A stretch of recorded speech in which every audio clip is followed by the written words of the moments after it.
Podcast Rio Ônibus, o canal para quem usa transporte público no Rio.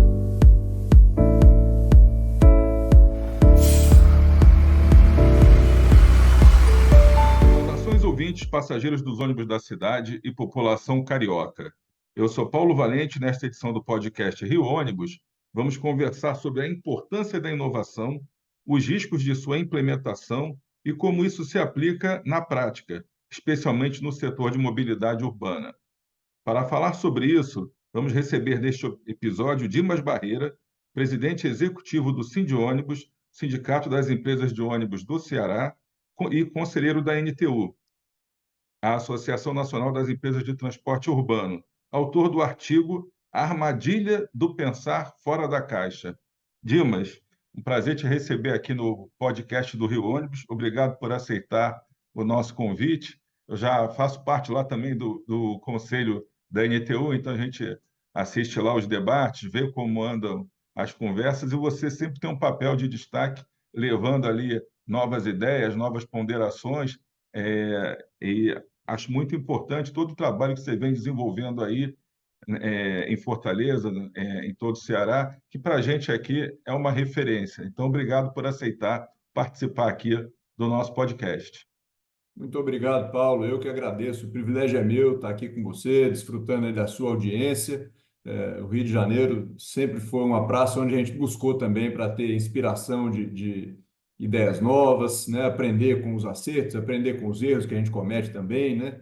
Enfim, sempre um prazer estar com vocês aí. Rio de Janeiro é uma praça irmã e uma fonte de inspiração aqui para a gente de muito tempo já. Obrigado, Dimas. Então, para a gente começar com o nosso bate-papo, conta um pouco para a gente aqui como é que foi a tua trajetória até chegar à presidência do Sindônibus. Quando você começou aí com ônibus e como é que é estar hoje aí nesse cargo tão importante? Bem, com ônibus, basicamente, desde que eu me lembro, já é de alguma forma envolvido, né? Minha família toda sempre trabalhou com ônibus, então a vida inteira eu tive alguma proximidade, mas eu comecei a trabalhar diretamente em empresa de transporte urbano aos 18 anos, um pouco antes de eu fazer 19 anos, eu recebi um convite de um tio meu para gerenciar uma empresa que ele tinha no interior de São Paulo. E ali iniciou essa trajetória, vamos dizer assim, de gestão. Eu já trabalhava até em empresa de ônibus, mas não era na gestão, era mais na área de informática até aí. E aí isso se iniciou. Eu vim para o Ceará em dezembro de 2004. Eu estava em Salvador antes, trabalhava numa outra empresa de ônibus lá, de outros tios meus e da família do meu avô, mas quando eu vim para o Ceará, eu iniciei aqui na empresa, sociedade com a minha mãe, com a minha irmã, com um tio meu, e atuação no sindicato. E naquela época eu iniciei, com alguns colegas no sindicato, uma discussão sobre a operação, e foi isso que de certa forma, me trouxe a essa posição aqui de liderança no sindicato. A gente iniciou a discussão de operação, as empresas eram daquele sistema tradicional, elas eram donas de linhas, muitas vezes linhas que elas participaram desde o desenvolvimento do bairro, da abertura, e a gente então centralizou, de maneira resumida foi isso, a gente começou uma operação que a gente chama vulgarmente de consorciada, né? que na verdade é o que ocorre na prática, na época era só um acordo de fato, não era de direito, hoje até de direito, né? Não existia um consórcio de fato, mas agora existem. Naquela época era uma centralização da programação do sistema como um todo e do controle operacional. E aí a gente foi desenvolvendo isso, aí aquilo a gente iniciou um conselho de empresários que eu presidi no início, a gente começou em julho de 2007, 1º de julho de 2007 a gente iniciou essa operação, um acordo geral entre as empresas. Aí, em 2011, não, 2011, eu já era diretor do sindicato há 2 mandatos, mas eu fui eleito presidente do sindicato, e aí de lá para cá nunca mais saí. Mas o início todo foi essa discussão da operação consorciada. Aí se passaram muitas outras lutas, passamos aqui por licitação, por várias mudanças no sistema, e aí com vários colegas aqui a gente tem algumas lideranças dentre as empresas que já são aqui notáveis com os próprios colegas, né, para poder estar bem acomodado, e sempre foi feito isso aqui de maneira muito harmônica. Claro que há eventuais discordâncias, né, mas sempre num clima de muita lealdade aqui em Fortaleza. E aí, esse é mais ou menos aí o resumo dessa Essa trajetória. Começou jornada. ali em dezembro de 2004, Então, pô, beleza. Então, 20 vamos anos. falar agora um pouco sobre o seu artigo, que foi publicado no portal Focus Poder, e nele você mencionou que pensar fora da caixa pode se tornar uma armadilha quando a gente negligencia problemas que exigem soluções sólidas. Você pode nos dar exemplos de quando a busca pela inovação desnecessária acabou prejudicando mais do que ajudando o setor? Tem algum exemplo voltado assim para o transporte de ônibus? Você possa colocar aí? Tenho vários, Paulo. Vou tentar escolher aqui alguma coisa que a gente consiga falar num tempo razoável, né? Mas eu Sim, diria que transporte coletivo se tornou um problema muito sério nas cidades. É uma solução, na verdade, para a cidade, mas que implica em diversos custos, né? Para a gestão, não só financeiros, mas políticos também, para fazer enfrentamento de discussões, discussão de espaço, divisão de espaço nas vias. Tem toda uma série de discussões que precisam ser feitas com a sociedade e elas são sempre discussões profundas e difíceis de se fazer. E é comum, não só nesse ambiente, mas a gente vai falar nele porque eu vou dar alguns exemplos, mas de maneira geral, né, a gente vê um mundo muito acelerado na questão da inovação. Claro que a inovação vem transformando o mundo em muitos aspectos muito positivamente. Eu até poderia dizer que acaba que em todos. Às vezes a fase sim, de transição é que é mais complexa, né? Quase tudo para melhorar, primeiro bagunça e depois melhora, né? Para melhorias substanciais é comum que assim aconteça. Então a inovação vem transformando muito o mundo, só que muita gente, sem querer às vezes até, não é sempre de maneira deliberada, pega essa coisa da inovação como uma escapatória do enfrentamento de algo que precisa ser enfrentado. Então, aparece uma coisa difícil demais, fala, não, peraí, vamos pensar fora da caixa, mas o problema está aqui ocorrendo. E não é assim que se faz inovação. Eu aprendi uma coisa recentemente que foi para mim bem marcante. Eu tive em algumas imersões só para discutir inovação e a gente teve a oportunidade, um grupo que eu estava, né, a gente teve uma oportunidade belíssima de conversar com um expoente da inovação mundial hoje, que se chama Peter Diamandis. Muita gente já pode ter ouvido falar nele, ele é um dos maiores expoentes de um grande grupo de pensamento americano, que é a Singularity University, né, a Universidade da Singularidade. Ele estimula e traz executivos de empresas gigantes e também de empresas menores, né, mas muitas gigantes notáveis do mundo todo lá para discutir inovação, como transformar o mundo, como canalizar essa inovação para melhorar o mundo, enfim. Ele é um cara que só pensa nisso, né? Ele fala muito em inovação. E aí uma pessoa do grupo fez uma pergunta para ele que a resposta dele para mim foi a mais surpreendente possível. A gente se reúne nesses grupos e muita gente vai para ali, Paulo, com uma ideia equivocada de achar o seguinte: eu estou aqui para oxigenar minha mente e ter uma ideia brilhante e sair daqui com esse super sim. insight, com uma epifania, e dessa ideia eu vou transformar o mundo. E não é disso que se trata. A discussão lá é para entender o seguinte: inovação veio e veio para ficar. Ninguém segura. Não é só a tecnologia, é mudança como um todo. Tecnologia proporciona maneiras novas de fazer muita coisa, muitas vezes Sim. mais eficientes, muitas vezes mais rápidas, com menos recursos, mas inovação veio para ficar, né? Se a gente pensar na nossa rotina hoje, a única rotina que a gente tem é que a mudança acontece todo dia. Toda hora as coisas estão Exatamente. mudando. Então não é disso que se trata quando você vai para uma reunião, para um grupo desse. Você não foi para lá para ter uma ideia, você foi para lá para entender isso. Eu preciso estar sempre atento, inovação vai acontecer, eu não seguro, vamos buscar usar bem isso, né? E se convencer de que inovação vem, porque senão a gente muitas vezes é comum que a gente se pegue sendo aquele conservador que resiste e quer que o mundo volte a ser como era. Ele não voltará. Não voltará. Porém, Exatamente. aí vem a confusão. Inovação é uma coisa que você faz. Você tem dois tipos, né? E essa é uma grande mistura. Você tem as inovações que são chamadas aí, eu não conheço um termo mais adequado, né? Mas inventaram uma palavra nova, inovação disruptiva. É aquela que Sim. chega e é abalo, é um caos, transforma tudo e a coisa toda, o mundo todo muda algum tipo de consumo, algum comportamento. E tem as inovações incrementais, que é o tempo todo se fazendo. Então vamos lá. Essa pergunta que o rapaz fez para o Peter Diamandis foi a seguinte: a gente estava ali vendo nessa imersão para se convencer desse mundo tão acelerado, né? E aí aquilo incomoda, né, as pessoas, porque você chega naquela conclusão de que, olha, se tudo que eu faço, o meu negócio, né, tudo como eu conheço, ainda não foi tremendamente impactado, será. Sim, Provavelmente já foi, se não foi, será. E muitas vezes o tradicional não sobrevive nesse novo ambiente.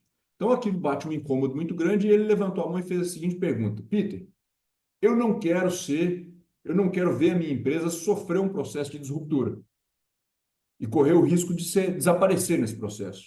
Eu quero ser eu a causar a disrupção no meu mercado. O que é que você me aconselha?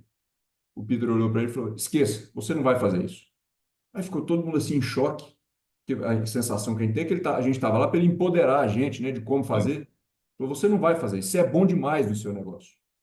Não é você que vai trazer uma disruptura. A sua cabeça não permite, você é bom demais no que você faz.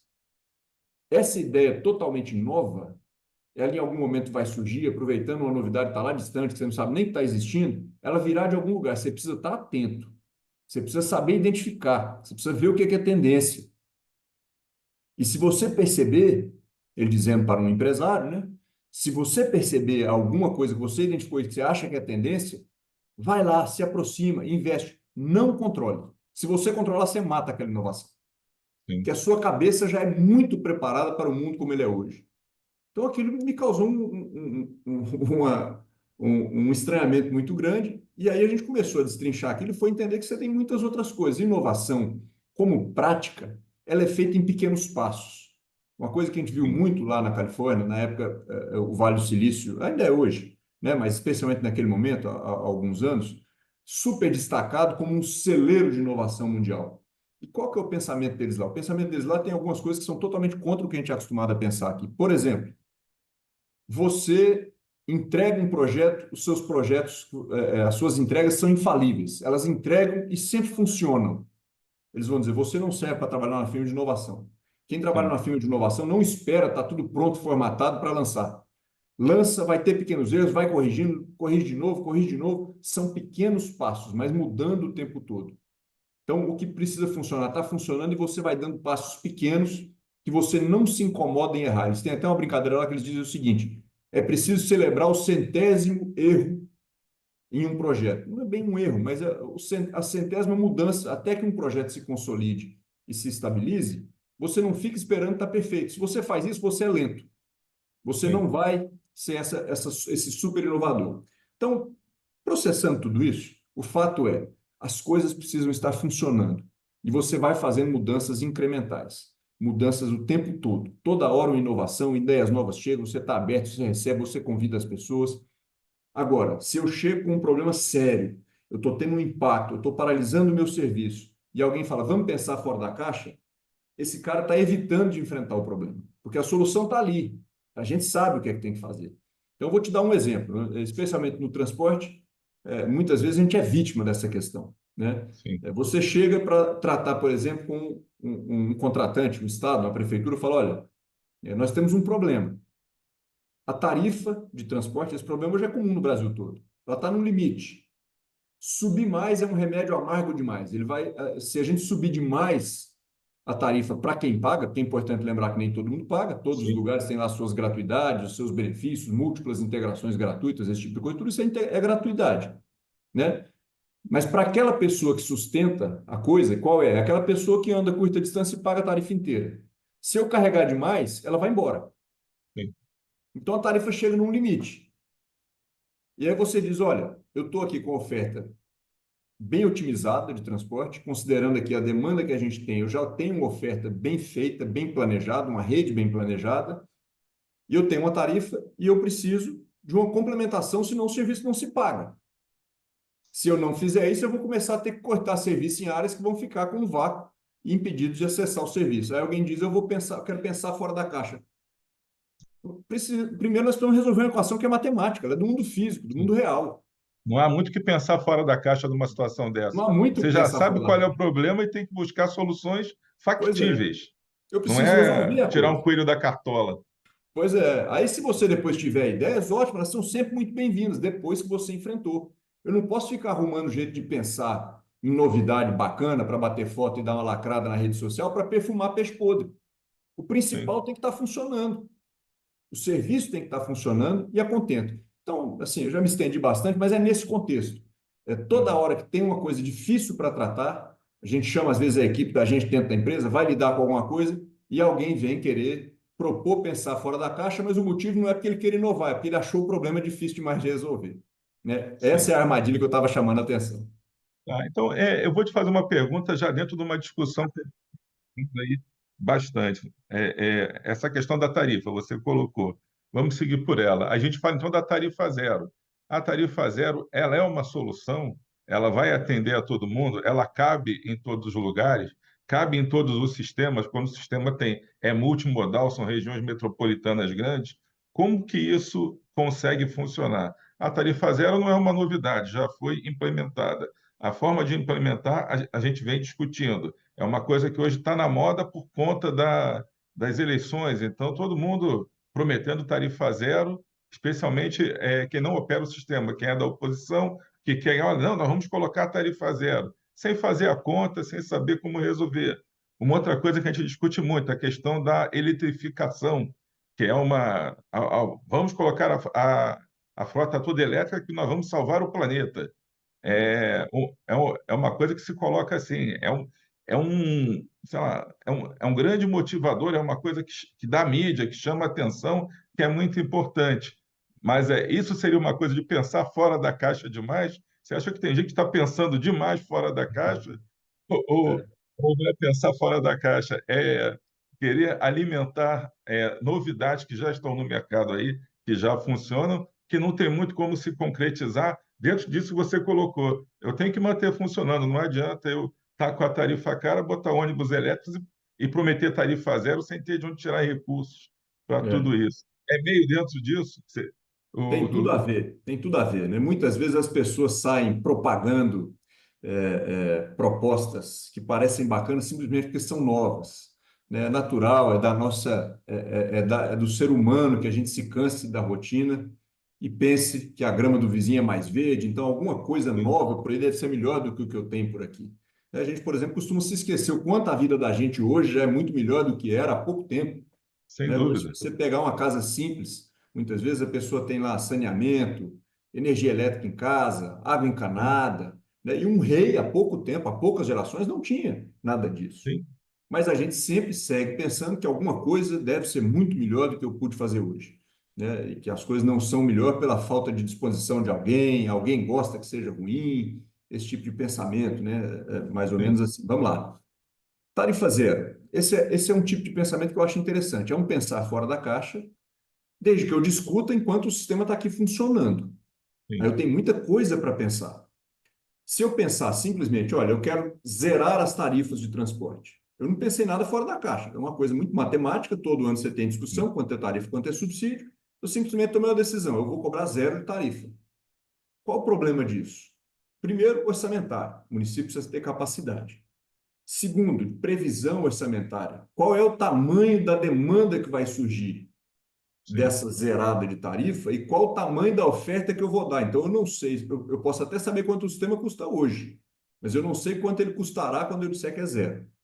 Então, vocês precisam se preparar para muita coisa. Enquanto o sistema está funcionando normalmente, é a hora de eu seguir pensando e aceitar todas as Sim. sugestões, inclusive as inovadoras. Por exemplo, criação de uma nova modalidade de cobrança de taxa de transporte entre as empresas. Elas hoje pagam vale transporte, né, Sim, é o grande fio de sustentação do sistema de transporte como um todo, é o centro de Estado exatamente. que, sob várias análises, o transporte eu posso dizer que ele uma coisa que atende ele tem como cliente não é só quem está dentro do ônibus, é a cidade como um todo. Quem não anda de ônibus também é cliente do É transporte coletivo, do beneficiado pelo transporte transporte público. público, A cidade diretamente. funciona porque o transporte público funciona, Sim, né?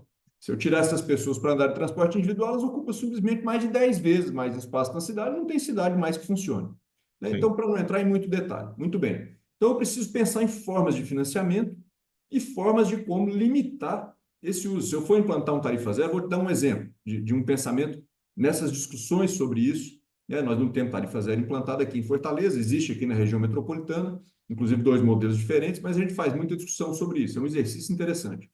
Uma das coisas que se pode pensar é uma limitação. Por exemplo, tarifa zero ele precisa ser para todo mundo? Não necessariamente. Ele pode ser públicos escolhidos. Pode ser os estudantes, pode ser os desempregados. Ele precisa ser livre, amplo, geral e restrito? Também não. Eu posso dizer que são 2 por dia, posso dizer que são 15 no mês. Então, eu tenho várias formas de pensar e endereçar essa questão. O importante é que tudo isso seja planejado minimamente, né, para se ter segurança de dar um primeiro passo e siga aprimorando, né, se Sim, isso for feito. Agora, no cenário geral do Brasil hoje, a grande realidade que a gente vê é que a maioria das prefeituras está tendo muita dificuldade de custear o serviço como ele está, com as tarifas que existem, com a oferta do tamanho que está. Então, assim, se não aparecer uma coisa nova, não adianta eu pensar fora da caixa, eu tenho que arrumar receita nova, porque as empresas, sim, volto a dizer, os sistemas, de maneira geral, eles não estão conseguindo se equilibrar da maneira como estão. Não dá para abrir mão de receita, não dá para pensar num estouro de demanda que vai surgir um aumento de oferta muito grande, que também custaria muito mais caro. E quanto mais, aqui entre nós, sendo muito sincero, vou agora, estou sempre acostumado já a tomar pedrada quando eu falo nesse assunto, e quanto sim, mais você partir com a ideia do ônibus elétrico para encarecer um serviço que a gente já não está conseguindo pagar, né? exatamente. E vou além, viu, Paulo? Assim, não precisa a gente se aprofundar tanto aqui, a não ser que você queira, porque precisaria de muito tempo, mas veja, não tem nada de ecológico em ônibus elétrico a bateria. Existe um monte de falácia que o pessoal fica inventando por aí e falando Sim, como se a energia nascesse no carro. Não existe o veículo emissão zero. Não existe esse veículo. Ele precisa de energia. Essa energia vem de algum canto. Eu vou plugar ele na tomada. Quando eu sim, plugo na tomada, é a carbono do mesmo jeito. Ah, mas a matriz do Brasil é mais limpa. Sim, ela é bem mais limpa do que a média mundial. Primeira coisa. Carbono não é uma preocupação de nenhuma prefeitura, nem de nenhum país isolado. Ela é preocupação mundial. Não adianta, não faz diferença nenhuma emitir aqui ou lá na China. sim, Carbono é mundial. Segundo, mesmo no Brasil, que a matriz é muito mais limpa, as pessoas pensam que o transporte é um grande vilão da emissão de carbono, mas aqui é, primeiro lugar, primeiro e segundo lugar, manejo de terra, depois agropecuária, eu não estou demonizando ninguém, sim, as coisas são como são, esses dois. Depois, energia elétrica e depois transporte. Energia sim. elétrica aqui no Brasil, na casa de 18% das nossas emissões, e o transporte todo, de pessoas e de cargas, por todos os modais, é em torno de 13%. Os Sim, ônibus, que são uma excelente ferramenta para diminuir a pegada de carbono dos deslocamentos na cidade, já é naturalmente ecológico. sim. Uma pessoa só consegue fazer uma pegada de carbono menor do que ela andando de transporte coletivo, andando de ônibus na cidade, se ela andar de bicicleta ou a pé. De bicicleta ou a pé, porque menor que o do ônibus, Qualquer só de outro. bicicleta ou a pé mesmo. Inclusive o bacanão que passa ali num carro elétrico está emitindo mais carbono, né? Sim, Então, os ônibus eles são responsáveis por 1,25% do carbono no mundo. Aí vem algum mágico e fala, não, eu quero eletrificar a frota de ônibus. Meu amigo, primeiro você precisa pensar o seguinte, eu vou encarecer o serviço de transporte coletivo. Não, mas eu quero pagar. Mas nós já estamos precisando desse dinheiro para reduzir tarifa.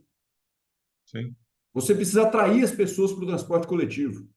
Então, esse é o primeiro dilema que as pessoas precisam enfrentar, né? Você tem aí essa troca entre eu estou pensando no meio ambiente e quero encarecer o transporte coletivo. Então, já estou enfrentando aqui um conflito, que eu preciso lidar com ele. exatamente. Segundo, essa pauta é importante para o meu governo. Eu quero baixar o carbono. Beleza, sabe onde é que você devia aplicar esse dinheiro? Na energia. Não faz sentido nenhum eu pegar um ônibus e plugar ele na tomada. E eu vou explorar isso aqui agora. Nossa matriz é muito limpa, legal. Só que a gente ainda tem aqui um monte de termoelétrica funcionando no Brasil e ainda emite Sim, muito mais carbono na energia. Tudo que eu colocar na tomada para concorrer com adicional de energia, eu estou aumentando as termoelétricas. sim, Aí as pessoas dizem, não, mas agora você está por fora. Mano. Você é um ultrapassado. A energia agora ela é toda solar e eólica. Primeiro que não é verdade.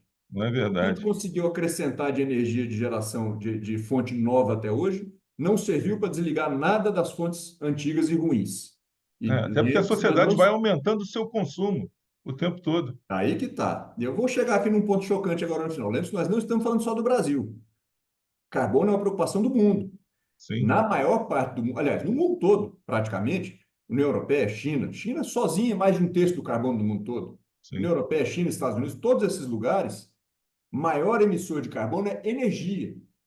E aí as pessoas tentam distorcer as estatísticas para poder esconder isso e focar de novo no transporte, porque é um negócio fácil de tentar dizer que fez sim, alguma coisa e bater uma foto, e diz não. Se eu analisar o carbono relacionado à produção de energia, aí o transporte se destaca, claro, porque ele pegou energia, tirou da estatística e colocou espalhado em todas transversalmente.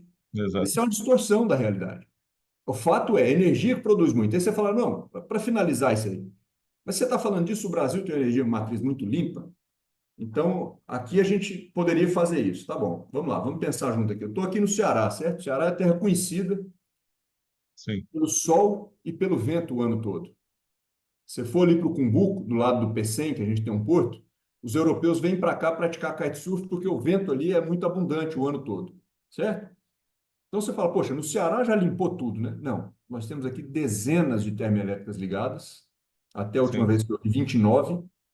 E aí você diz, não, está reduzindo, a termoelétrica deve estar diminuindo. Não está diminuindo, está aumentando, tem mais uma sendo ligada. Ah, não, mas as termoelétricas hoje são a gás. Uma parte delas, sim, é a gás. Quando falta gás, é a diesel. Só que mais da metade é a carvão, meu amigo. E aí a gente sim. está aqui falando de pegar um ônibus e ligar ele na tomada. É o mesmo que você criar um ônibus a lenha. É conversa É de o que funciona na maluco. prática. É conversa de maluco. Aí você diz, não, mas eu tenho dinheiro e quero o elétrico. Se você tem dinheiro, ótimo, pega esse dinheiro e diz, olha, eu vou usar esse dinheiro para fechar uma termoelétrica. Sim, Por que eu estou dizendo isso? Porque você vem para esses conflitos, como ninguém vê e não tem pressão política, você pega lá uma declaração da Casa dos Ventos, que é uma das maiores produtoras hoje de energia aqui do Brasil, energia renovável, ela está lá com sim, o dinheiro esperando para investir. Por que não investe na produção? Porque está faltando demanda. Mas ninguém sim. vai lá e manda desligar uma termoelétrica. Não, eu quero ligar um ônibus na tomada. Parece conversa de maluco. Então é o Sim. tipo da coisa que é o novo pelo novo. Eu bater foto, falar que eu implantei aqui o ônibus elétrico. É só É, esse papo. são certos Bateria, modismos. É um modismo tudo. que a gente vê, mas é bacana ter. Até a discussão. Em casa, outro dia, eu discutia com a minha esposa sobre isso. A gente tem que ter um carro elétrico. Por quê? Todo mundo está em carro elétrico agora, está todo mundo com carro elétrico. É bom, o carro é bonito. Eu falei, o carro é igual ao outro. A diferença é que ele não tem autonomia e você carrega na tomada e não carrega no posto. Não, mas É, ele é ecológico. Por quê? Entendeu? Então, é um bateria não é, modismo ter um carro nunca. elétrico. Bateria não tem nada de ecológico. Uma coisa é motor elétrico. Motor elétrico é consciência, é super eficiente. Né? A Sim, gente está no motor a combustão que não aproveita nem metade da energia que ele produz, muito se perde, porque ele é muito ineficiente. O motor elétrico aproveita mais de 90. Show. sim. Agora, bateria não. Bateria é o que tem para hoje para tentar viabilizar o carro elétrico. Agora, esse papo aí, quem colocou isso no mundo foi a China, por outros interesses, para tentar liderar um novo padrão da indústria automobilística, porque ela não lideraria no que já é muito Sim. consolidado. O mundo comeu essa, Comprou a essa ideia. onda de modismo, mas já está acordando. Se você olhar naqueles tratados todos que tinha, especialmente na União Europeia, nos Estados Unidos mesmo, tá todo mundo dando para trás, porque a conversa não faz sentido. Sim. Óbvio que ninguém aqui é negacionista, nem ninguém aqui está sendo insensível com a questão ambiental. Muito pelo contrário. O que eu estou dizendo é o seguinte: se você tem recurso para isso, foque onde realmente funciona. Nós temos pressa. E Não, não vamos numa coisa que gastar é nos para endurecer, corredores, para vamos dar enganar. prioridade ao transporte público, vamos Pois fazer a é, coisa fluir melhor. é isso Economiza aí. muito mais e gera muito menos carbono. É É isso isso. aí. Pô, Dimas, o nosso tempo aqui chegou ao fim, a gente tem um limite de tempo aqui no podcast, senão a gente fica conversando, mas depois os ouvintes não ficam ouvindo muito, não. Então a gente faz um controle aqui, mais ou menos, do tempo. Eu queria te agradecer aí pela participação, por trazer esses assuntos aí à discussão, te parabenizar mais uma vez aí pelo trabalho que você vem desenvolvendo aí no Ceará, nas empresas daí, e que repercute aqui para todo mundo, falando, a gente hoje, felizmente, tem um intercâmbio muito maior, Fortaleza com Rio, com São Paulo, com o Rio Grande do Sul, então a gente, através lá da NTU, tem oportunidade de trocar ideias. Quando comecei também, minha família é do transporte, então a gente não conversava nem com a empresa vizinha, que era concorrente. Então, olha, que a gente achava que fazia de bom, escondia, e o que fazia de ruim tentava esconder também. Aí, na hora que a nossa geração chegou, aí começou a tirar um pouco daquela rivalidade, começou a perguntar, mas como é que você faz com pneu? Como é que você faz com isso, com aquilo? A gente começou a trabalhar, e hoje tem consórcios, trabalha de uma forma diferente. Eu acho muito bom nós temos esses fóruns, esses eventos que a gente pode debater, e isso com responsabilidade. E voltando ao tema aqui do teu trabalho, ao longo da vida, certamente você e eu também, todo mundo, a gente já escutou muito, porque passamos por essas armadilhas, essas novidades, essas coisas que vinham, e a gente sempre com a responsabilidade de transportar a população no final. Porque é, eu outro dia falava numa reunião aí com a academia, a gente discutindo a questão do ônibus elétrico, da descarbonização, e eu falei, olha, a dona Maria que está parada lá no ponto de ônibus, ela não está preocupada se o ônibus é elétrico, se o ônibus é a hidrogênio, se é a gás, se vai demorar, se tem corredor. Ela quer chegar rápido em casa, chegar rápido no trabalho e não perder tempo no engarrafamento. E quer ter uma tarifa boa, módica, que ela possa pagar. Nada além disso. Essa grande discussão de salvar o mundo é nossa aqui na academia, porque o usuário, na prática, não está preocupado com isso. Ele quer ir para casa, voltar rápido e barato. E é isso. Então, Dimas, obrigado aí por ter participado, obrigado por estar com a gente. Certamente a gente vai voltar a falar com você para desenvolver mais esses temas. Muito obrigado, Paulo. Um prazer. Acho que você resumiu bem aí. O negócio é esse. Toda inovação é muito bem-vinda para melhorar o serviço, desde que o principal esteja sendo cumprido. Tarifa módica e frequência de ônibus, frota nova, com frequência boa. Aí toda inovação é bem-vinda. Agora, de falar inovação sem resolver o principal, simplesmente não faz sentido. É isso. Então, obrigado, Dimas, mais uma vez. Muito obrigado. Forte abraço. Então, para os nossos ouvintes, a gente chega aqui ao final de mais uma edição do podcast Rio Ônibus, que ficará disponível para você ouvir novamente a qualquer hora e para compartilhar com quem você quiser. Próxima semana estaremos aqui com mais um assunto do seu interesse. Esperamos você. Apresentação e supervisão, Paulo Valente. Roteiro e produção, Peter Barcelos. Produção técnica, One Marketing. Rio Ônibus. Seu dia passa por aqui.